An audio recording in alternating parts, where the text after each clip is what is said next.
Shaun O'Hara does a great job, NFL Network Analyst. You can follow him on Twitter at Shaun O'Hara60. And, of course, you can catch him tonight, 6 p.m. Eastern Time on NFL Network's NFL Playbook. Kind enough to join me for a couple moments on a busy Wednesday. Shaun, how you been, pal?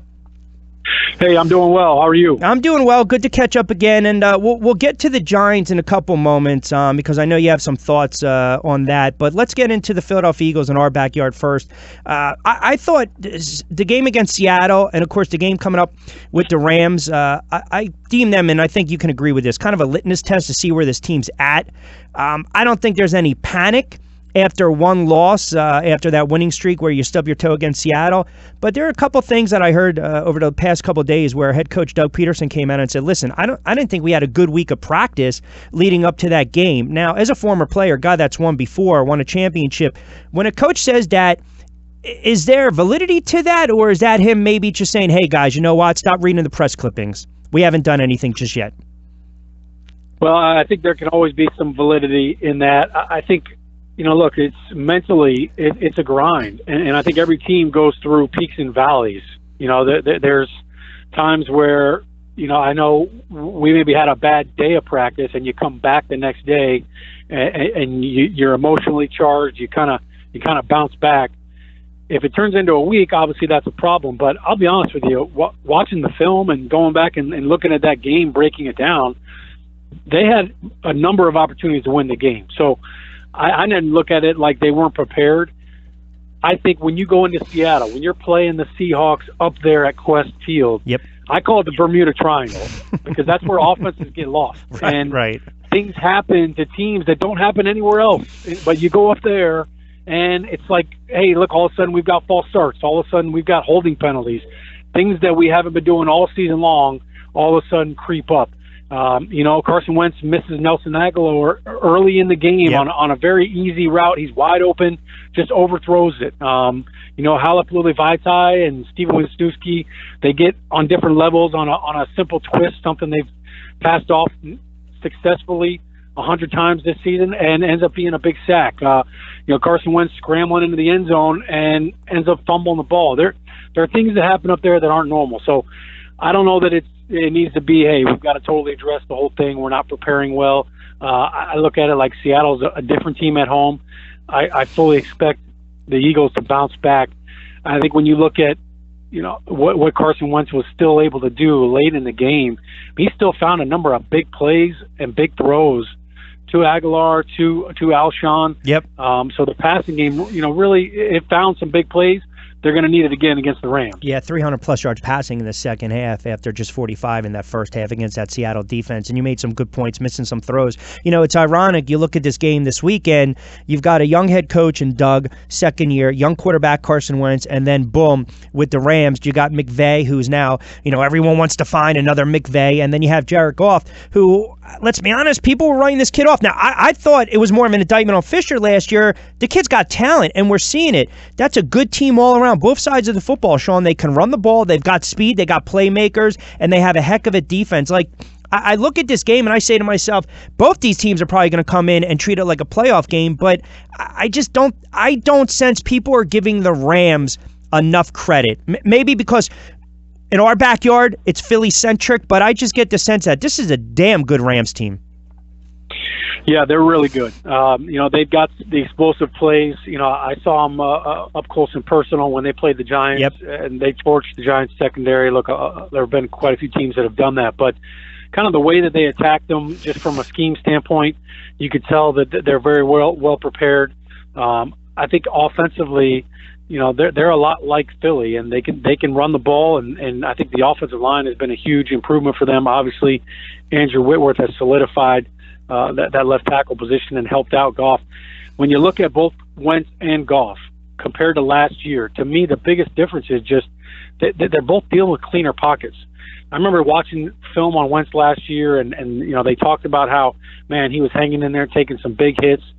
They didn't have Jason Peters at times last year. Again, this year not having him, but they've still been able to keep him upright and protected.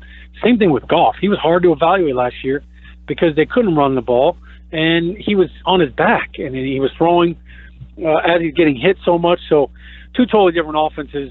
I think defensively for the Rams, this is a big game for them. They've been kind of up and down. They've had a couple of big games, and then they've given up some points too. So the matchup that I'm really looking forward to watching is Aaron Donald, who's a total game wrecker at defensive tackle, going up against Brandon Brooks. And I think Brandon Brooks has quietly been one of the best right guards in the league this year.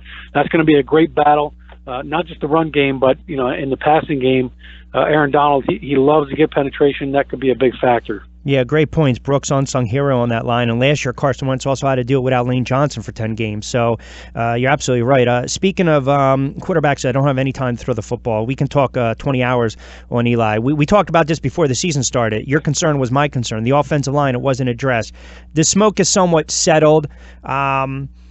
I just think the ball's been dropped all around. I didn't see the benefit of benching him, and my whole thought was if you knew if John Mara knew they were going to make a coaching change and a GM change, then I really think they did Eli Manning a disservice. With that being said, as bad as a season as they've had, do you think this is a fixable marriage here? Do you think they'll be able to put a Band-Aid on it, and if they bring in a new GM and a new head coach, it'll kind of remind me of what they did with Sims and Reeves back in '93, where Dan said, listen, you're going to be my quarterback going forward. Do you think they can still fix this marriage here with the Giants and Eli going forward? Yes, they can, but there's so many variables right now. I think I can't help but think that the way that Eli took that demotion and saying he wasn't going to play the second half as people within the building had lost faith in him long term. And I think that's the question mark really is, who are those people? Are those people gone now? Do the new people coming in have faith that Eli, that his best years aren't behind him? I think those are discussions that they're going to have within the organization once they hire those guys. We'll know if it did in fact come from the Maras and the Tisches. Did they feel like, hey, we've got to move on, and this is there's never a great time. This is the best time to do it. But I also think for Eli, just personally, look, I don't think he ever wanted to wear another jersey. I still don't think he wants to wear another helmet. I don't think the Giants want to see him playing for someone else. But for him to look at this offense going forward and saying, okay, you brought up the offensive line standpoint, who's blocking for me? Because I don't know if I could survive another year given the hits that I've taken over the last few years. Fair point. Yep. And the second aspect is, what kind of offense am I running? I've not been a fan of the Giants' offense under Ben McAdoo. It's not a run-first offense. They're not balanced. They haven't been able to close out games in the fourth quarter. No, they passed to throw. Yeah, they passed to run the ball. It makes no sense. Yeah. With Gilbride, at least they opened it up. Yeah, and it's bit them a number of times in these close games when they've had the lead and they put the defense back out there on the field. Look, you can't ask your defense to bail you out every single week. At some point in time, they've got to find a way to close the games out. Running the ball in the Foreman offense and in short yardage and goal line has been atrocious for years now. So that offensive mindset is really, to me, going to be just as big of a factor going forward for Eli.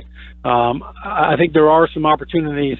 To me, I look at it, if I'm a general manager coming in, obviously it's a great position if you get to be the GM for the Giants, but you're also in a great seat because if you believe Eli still has great football in front of him, which I personally do, you've got a great bargaining piece right now. If they end up with the third pick overall in the draft, you could do what the 49ers did and trade back, still get, maybe even get another first-round pick, and now you could possibly get two great players in the first round for that one pick.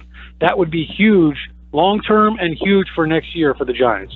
Couple minutes with Shaun O'Hara, NFL Network Analyst. Follow him on Twitter at Shaun O'Hara60. Catch him tonight, 6 p.m. Eastern Time on NFL Network's NFL Playbook. Former Giant, won a Super Bowl with the Giants back in 2007. Last one before I let you get out of here. What's been more impressive, the Saints' defense or a journeyman quarterback named Case Keenum, who all of a sudden is probably going to make himself a lot of money come off season?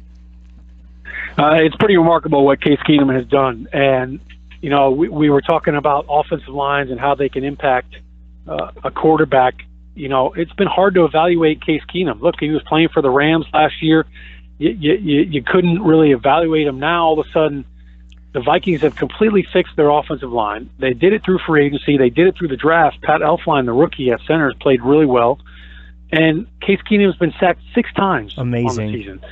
It's not just the O-line. I'm giving them some credit, but he's done a great job of not burping the baby, I call it. He's getting the ball out. He's not sitting back there, taking these making a bad play worse. Yeah. He's getting out of it. But I really, as impressive as the Vikings defense has been, we have not seen this type of offensive explosion plays.